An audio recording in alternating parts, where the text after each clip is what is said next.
Bonjour à tous mes as du volant, bienvenue sur le débrief à chaud du Grand Prix d'Imola sur le circuit d'Enzo Ferrari. Donc un Grand Prix riche en action, en rebondissement.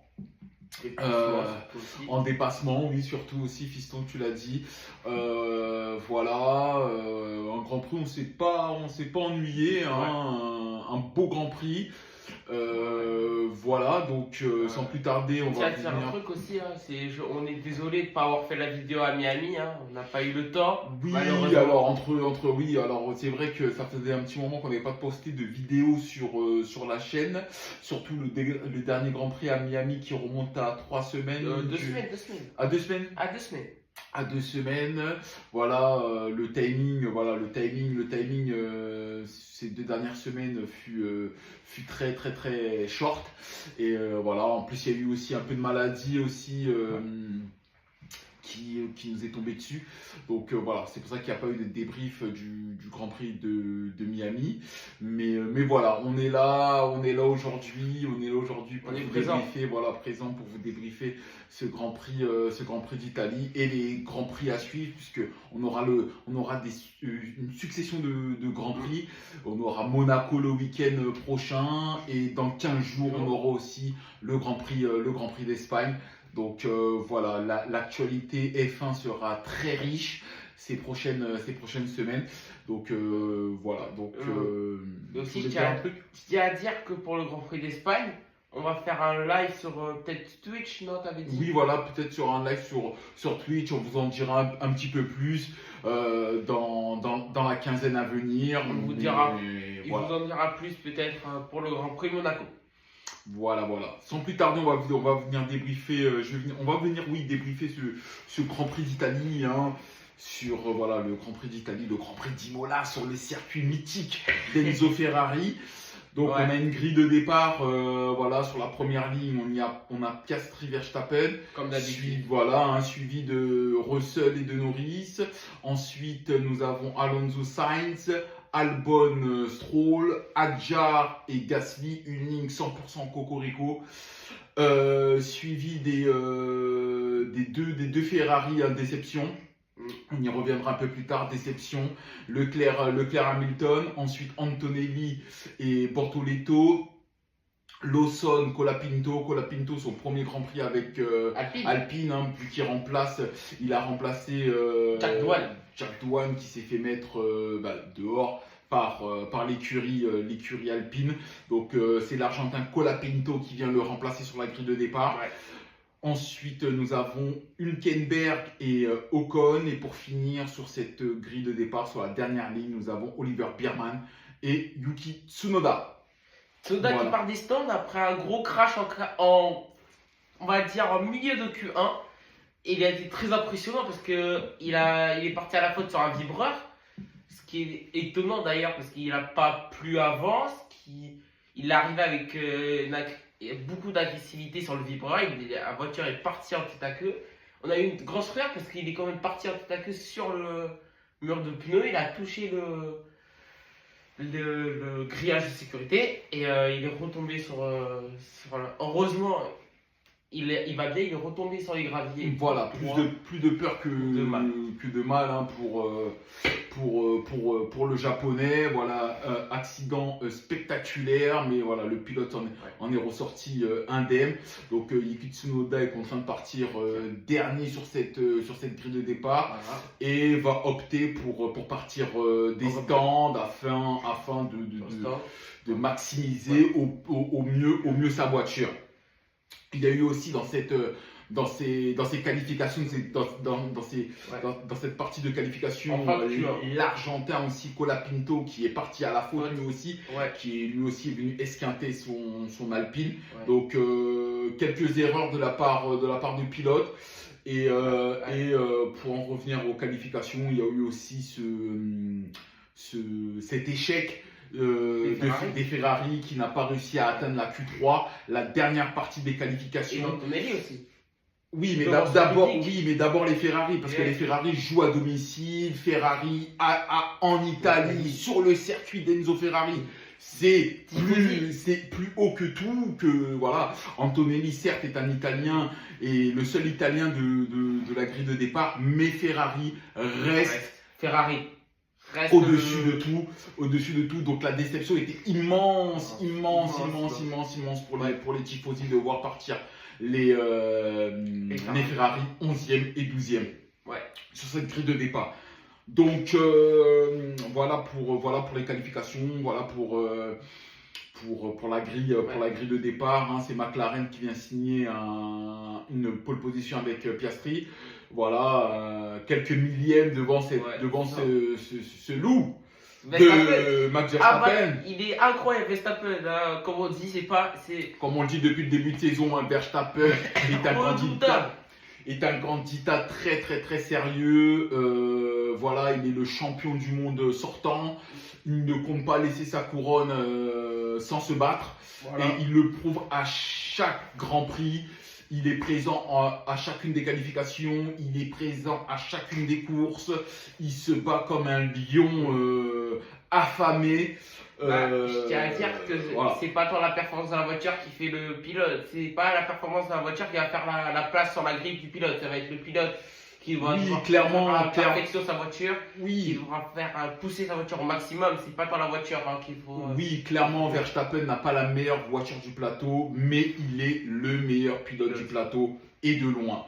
Il prouve Grand Prix après Grand Prix que malgré une voiture capricieuse, dure à faire fonctionner dans la fenêtre de tir, il arrive à en tirer la quintessence. Ouais. Clairement.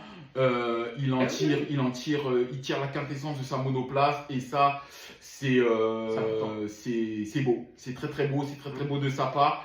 Donc voilà, hein, écoutez, que ça continue le plus longtemps possible parce que ça nous donne des grands prix ça nous donne du spectacle, très spectaculaire, très pimenté et tout passionné, tout amoureux de F1 qu'on est, on aime ce genre de bataille.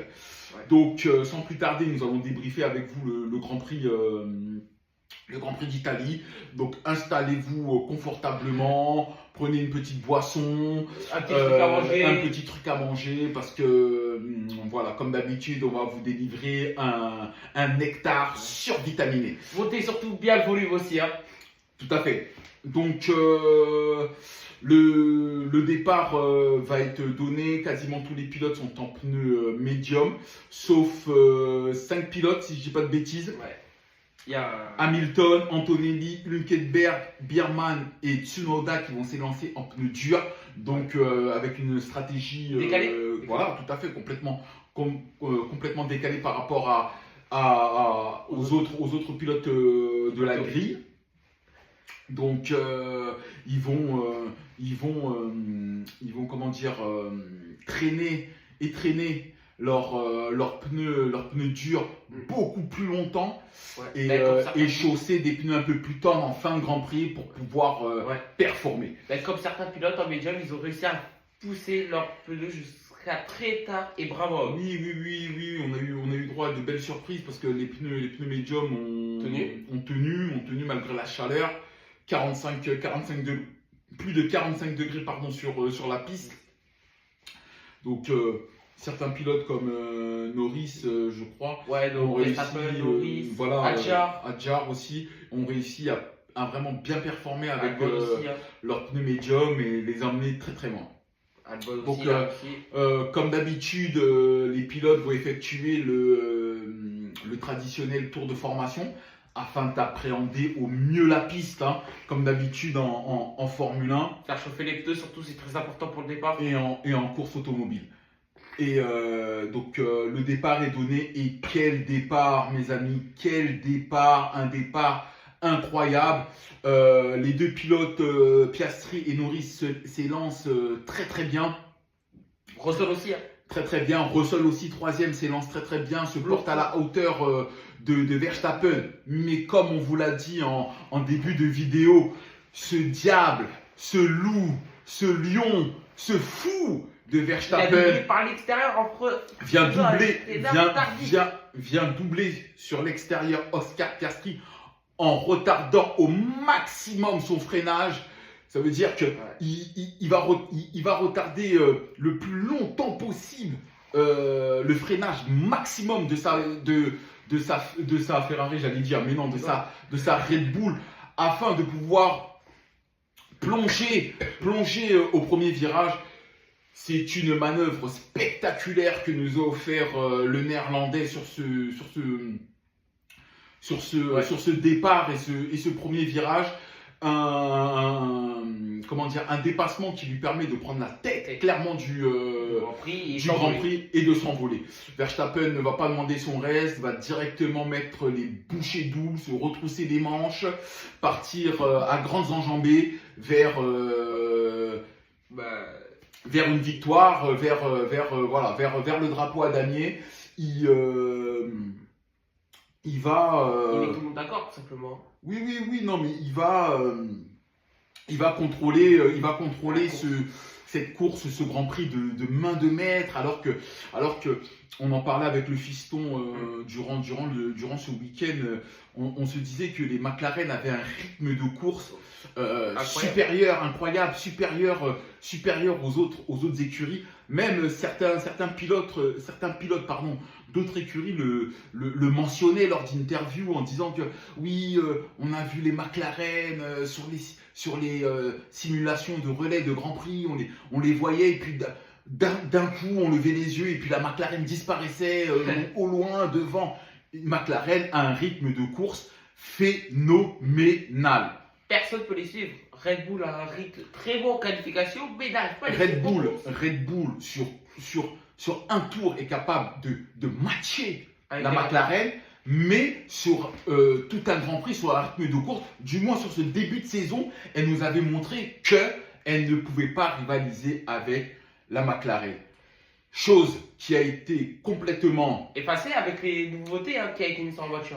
Effacée, on va dire effacée surtout lors de ce Grand Prix. Parce que quand Max Verstappen a pris la tête du Grand Prix, il s'est envolé. Les McLaren n'ont pas pu suivre son rythme. Ni Piastri, ni Norris n'a pu suivre le rythme de Max Verstappen. Voilà. Norris, à un moment, on a cru qu'il pouvait revenir parce qu'il était à 9 secondes.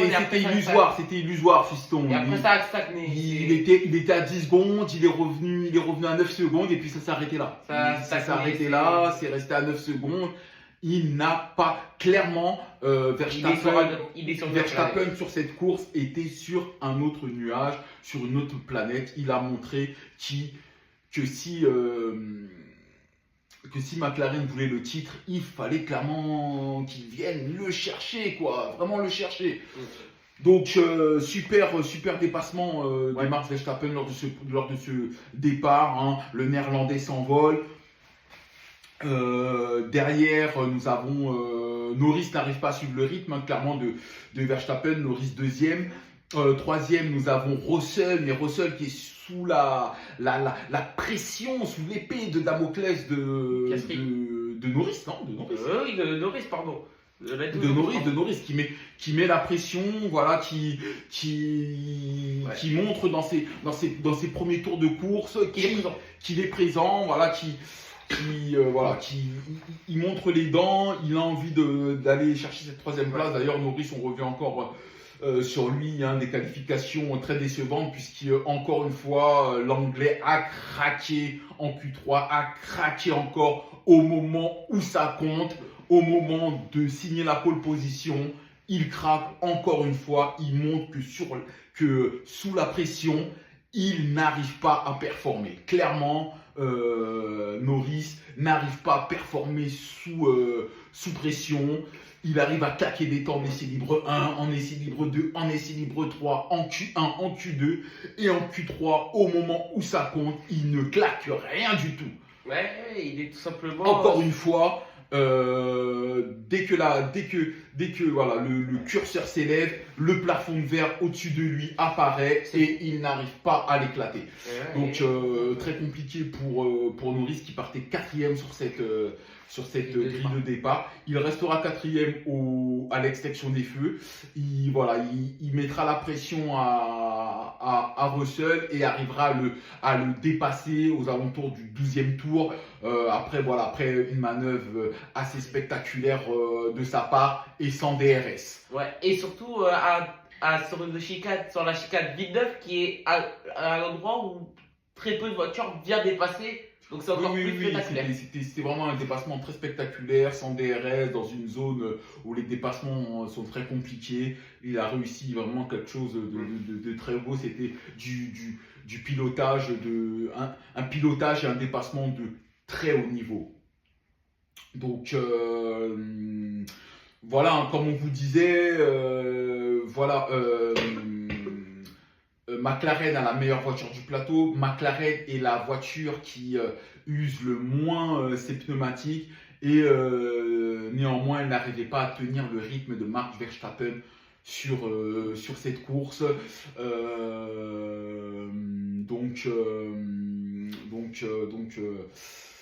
Donc dommage pour McLaren qui va quand même essayer de tenter un undercut. Un arrêt au stand anticipé pour pouvoir ressortir devant le pilote qui vous précède. Ouais. Mais malheureusement, voilà, McLaren fait rentrer Piastri au stand aux alentours du 14e tour. Mais malheureusement pour McLaren et Piastri, cet arrêt va être un poil long, va être beaucoup trop long. Pour eux, quel dommage. Donc Piastri va se retrouver englué un peu dans le ventre mou de la grille, hein, du classement. Mais surtout, c'est Red Bull et Max Verstappen qui ne sont pas tombés dans le piège que leur a tendu McLaren avec cet undercut, puisque Red Bull et Verstappen vont décider de ne pas s'arrêter et de rester en piste. Ils ont eu clairement raison de rester en piste parce que leurs pneus marchaient encore parfaitement bien, ils avaient un très bon rythme de course. Verstappen était en tête. Comme j'ai dit, bon rythme de course, les pneus qui tiennent, la concurrence est reléguée à 10 ou 9 secondes derrière. J'irais plus entre 10 et 15 secondes parce que. Donc aucune inquiétude. Mais je tiens à dire que ceux qui avaient tenu avec les gommes médiums avaient presque le même rythme de ceux qui s'étaient arrêtés, qui avaient passé les gommes dures. Oui, c'est pour ça que on le disait en début de vidéo, les pneus médiums ont clairement bien tenu sur cette course. La dégradation n'a pas eu, il n'y a pas eu de forte dégradation comme le prévoyaient certains teams. Et les pneus médiums ont pu tenir sur la durée et les pilotes de tête ont pu faire les pilotes de tête partis en pneus médiums ont pu les garder très longtemps jusqu'à l'arrivée de la Virtual Safety Car suite à un abandon de Esteban Ocon qui a eu un problème moteur, donc il a dû le français a été contraint d'abandonner. Donc il est venu placer sa as, merci fiston, sa as, il est venu immobiliser sa as, près d'une échappatoire. Mais la voiture de sécurité virtuelle a donc été activée et donc la vitesse des pilotes a été réduite de 60%. Ouais. Donc les pilotes qui ne s'étaient pas encore arrêtés en ont profité pour entrer au stand et s'arrêter au stand et chausser les pneus durs pour ceux qui étaient partis en médium et les médiums pour ceux qui sont partis en dur. Voilà, tout à fait. Donc voiture de sécurité virtuelle. Sous régime de voiture de sécurité virtuelle, Verstappen va faire un gap, on va dire, en secondes. Alors, au moment où la voiture de sécurité virtuelle apparaît, Verstappen compte à peu près une dizaine, entre 10 et 12 secondes d'avance sur Lando Norris. Et quand la voiture de sécurité virtuelle disparaît, Max Verstappen compte 19. 18 secondes de 5, pour être précis. Bon, 18 secondes 5 d'avance sur Lando Norris. Donc, cette voiture de sécurité virtuelle a permis à Verstappen de grappiller quelques secondes. Voilà, pour le spectacle, c'était pas très. Comment dire. Pas très sympa. Voilà, voilà, pour le spectacle, bon. Voilà, c'était pas ouf. Ouais. Mais bon, c'est la Formule 1, il y a la voiture de sécurité virtuelle, voiture de sécurité, voilà, bon, c'est comme ça. C'est comme ça. Le Grand Prix repart. Et puis on a une nouvelle, voilà, on a. La voiture de sécurité qui sort. Mais juste avant, on a une belle remontée d'Hamilton. Hein. Hamilton qui est déchaîné sur ses pneus medium. Il enchaîne, voilà, il a un rythme d'enfer, il enchaîne les dépassements et voilà, il est remonté comme un coucou l'anglais. On sent qu'il est revanchard, qu'il a envie de briller sur les terres de Ferrari. Il se donne à fond, il se dépouille dans sa Ferrari. Hein. Voilà, la Ferrari clairement est mal née. Ouais. Voilà, je pense améliorer tout ça. Voilà, je pense que l'écurie même doit se tourner vers 2026 et oublier cette peut-être pas encore, c'est un peu trop tôt. Peut-être un peu trop tôt, mais je me prononce peut-être un peu tôt, mais franchement de ce que je vois depuis le début de saison, peut-être qu'ils vont attendre jusqu'à la pause estivale pour faire les changements de cette voiture et après peut-être se tourner vers 2026. Donc Hamilton voilà, fait une belle remontée dans les points l'anglais, donc c'est pas mal. Donc ensuite voilà, nous avons la voiture de sécurité aux alentours du 46e tour qui apparaît cette fois-ci pour une Mercedes de Kimi Antonelli devant son public. Kimi Antonelli, oui, devant son public, mais on l'avait vu depuis quelques tours, hein, l'Italien galérait avec en grosse difficulté avec sa Mercedes. On pensait que voilà, il avait tout simplement pas de rythme, mais en fait non, c'est sa Mercedes qui a eu un problème. On l'a pas su sur le direct, mais voilà, problème avec sa Mercedes, quasiment au même endroit qu'Ocon, mais cette fois-ci la FIA va opter pour la voiture de sécurité classique et non virtuelle. Donc tout le peloton de voitures va être regroupé. Donc bien sûr là tout le monde va plonger dans la voie des stands, du moins les pilotes à qui il reste un train de pneus, parce que certains pilotes ne rentreront pas au stand parce que plus de pneus. Ils veulent pas prendre le risque de mettre des pneus rodés. Et voilà. Donc les pilotes qui leur restent encore du capital de pneus vont rentrer au stand pour effectuer un dernier changement de pneus. Et ce qui va donner un regroupement au niveau des pilotes, hein, donc du 1er au 18e et non au 20e, parce qu'il y a deux voitures out. Donc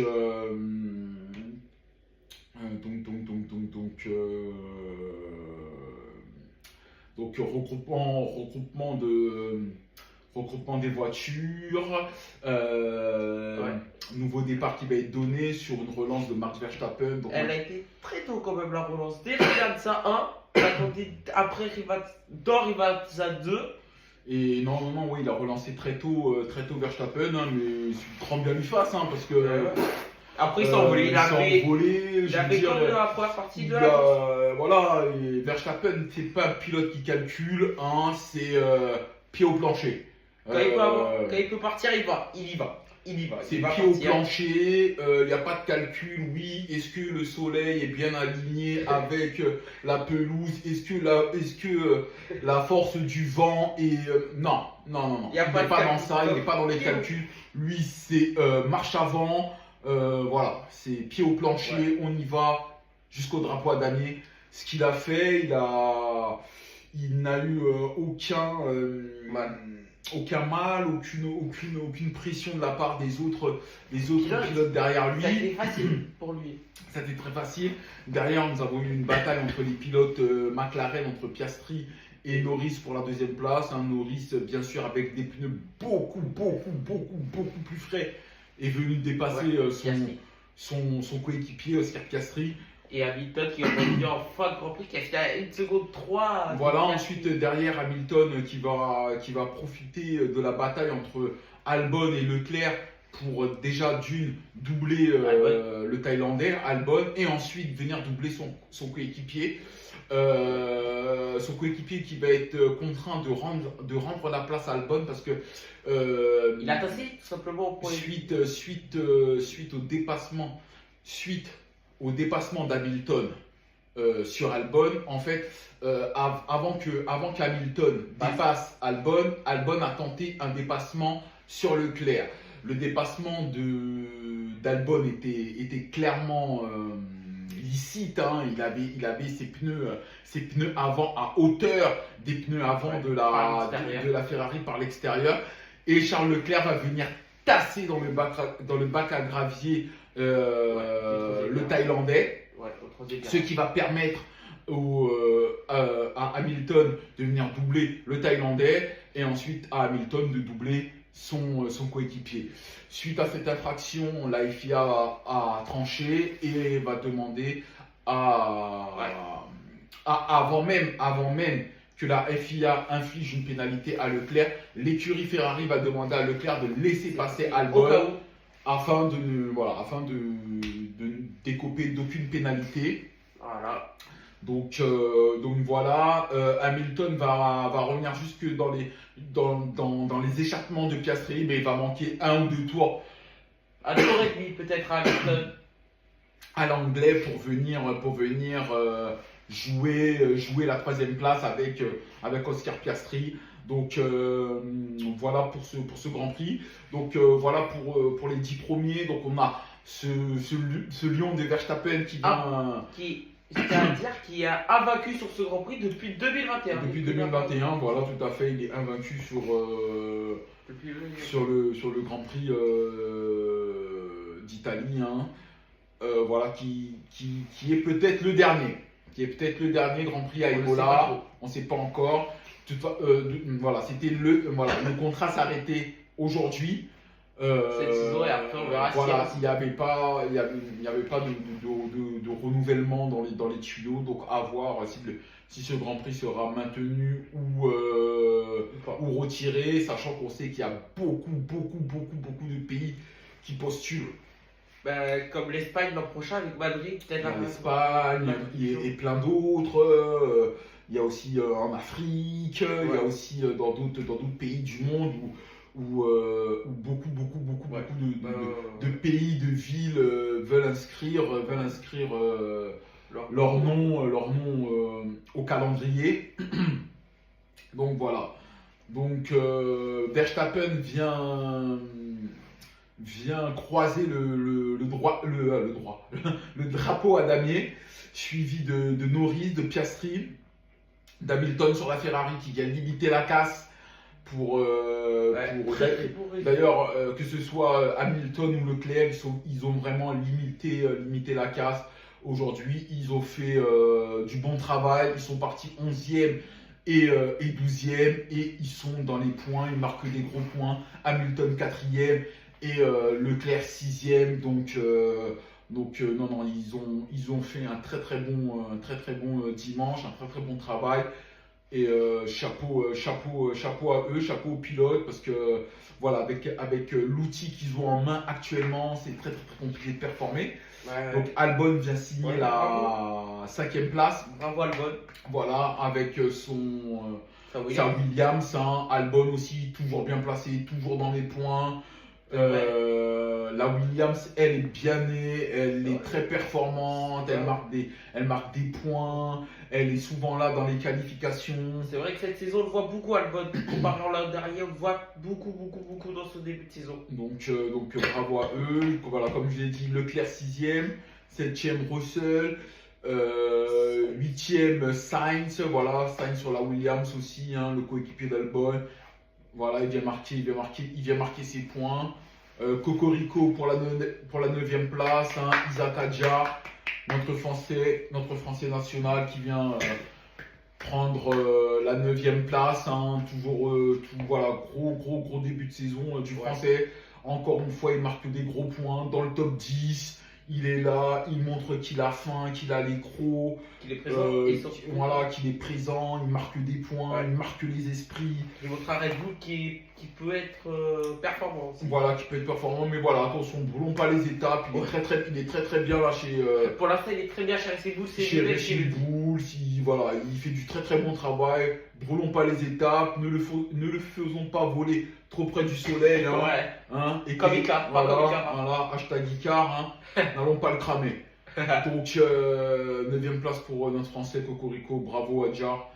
Continue comme ça. Et Tsunoda, 10e. Et pour finir, le top 10, le japonais Yuki Tsunoda, lui aussi qui va marquer le dernier point de cette course. Voilà, bravo à lui aussi parce qu'il partait des stands. C'est pas facile, hein. Voilà, il partait des stands, il a réussi à rentrer dans les points. Et donc voilà, bravo à lui, chapeau. Et voilà. Voilà pour ce Grand Prix d'Italie. Voilà, on a pris beaucoup de plaisir à regarder ce Grand Prix et à le débriefer à chaud avec vous. Prochain rendez-vous dès le week-end prochain au Grand Prix de Monaco. Petite nouveauté sur le Grand Prix de Monaco, il y aura 2 arrêts obligatoires. Bien 2 arrêts obligatoires. Voilà. Ça va être. Tout va être relancé, ça va être. Voilà, sachant que c'est un Grand Prix où il est très difficile de dépasser. On peut pas dépasser, tout simplement, on peut pas dépasser. Tu pars premier, t'es sûr de gagner le Grand Prix. Voilà, c'est très Voilà. compliqué de dépasser. Donc voilà. Tout va être lancé. Voilà, ces 2 arrêts obligatoires voilà, vont permettre de pimenter un petit peu ce week-end, ce dimanche de Grand Prix. Donc voilà. Et d'avoir un autre vainqueur que le poleman. On espère à voir. En tout cas, nous on se retrouve dès le week-end prochain pour débriefer un prochain Grand Prix. Si vous avez aimé cette vidéo et ce contenu, n'hésitez pas à vous abonner, à activer la cloche de notification pour rater aucune vidéo, de mettre votre meilleur pouce bleu, de commenter et de partager cette vidéo. Sur ce, on vous laisse. C'était El Padre et le Fiston. Enregistrez la vidéo aussi. Ouais, enregistrez la vidéo si ça vous a plu et voilà. Vous pouvez vous la regarder, vous la regardez de temps en temps. En tout cas, nous, c'est un réel plaisir de débriefer ces Grands Prix, avec vous et on espère vous retrouver. On espère vous retrouver dès le week-end prochain. Bah, et vous retrouvez aussi en Espagne, peut-être si on fait pour le live Twitch. Moi, ça, on reviendra vers vous. On reviendra vers vous pour vous dire, pour vous en dire un petit peu plus. Donc sur Twitch, soit sur YouTube. Voilà. Sur ce, on vous laisse passer une bonne fin de journée, un bon début de semaine à vous. Ouais. Et on se dit au week-end prochain. Ciao. Ciao mes as du volant. Bye. Bye bye.